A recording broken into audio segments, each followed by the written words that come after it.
তো welcome guys, কি অবস্থা সবার? তো এমনিতে তো আমি বাংলা ছবি টবি খুব কমই দেখি, মানে দেখি না বলতে চলে। তবে এই যে শাকিব খানের যে প্রিন্স সিনেমাটা আসলো না, এই প্রিন্স সিনেমাটা আমি দেখতে গেছিলাম।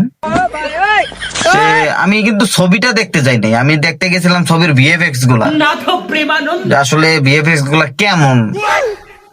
আসলে বিশ্বাস করেন, মানে এত লো বাজেটের ভিএফএক্স, যে আমাদের দেশে যে ইউটিউবার গুলা আছে তারা যে সকল ভিএফএক্স ইউজ করে তার থেকেও বাজে।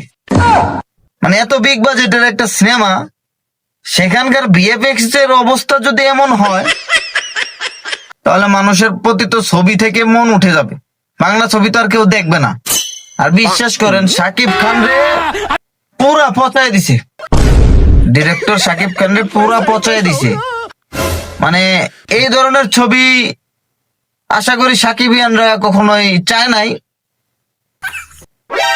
মানে ছবিটা এতটাই বাজে হয়েছে, মানে না আছে গল্পের কোনো আগা মাথা, না আছে ভিএফএক্স, না আছে কালার। মানে ছবিটা কোনোভাবেই মানে ভালো হয় নাই, অ্যাটলিস্ট আমার কাছে ভালো হয় নাই। আপনাদের কাছে কেমন লাগছে সেটা জানি না, এটা কমেন্টে বলে যান।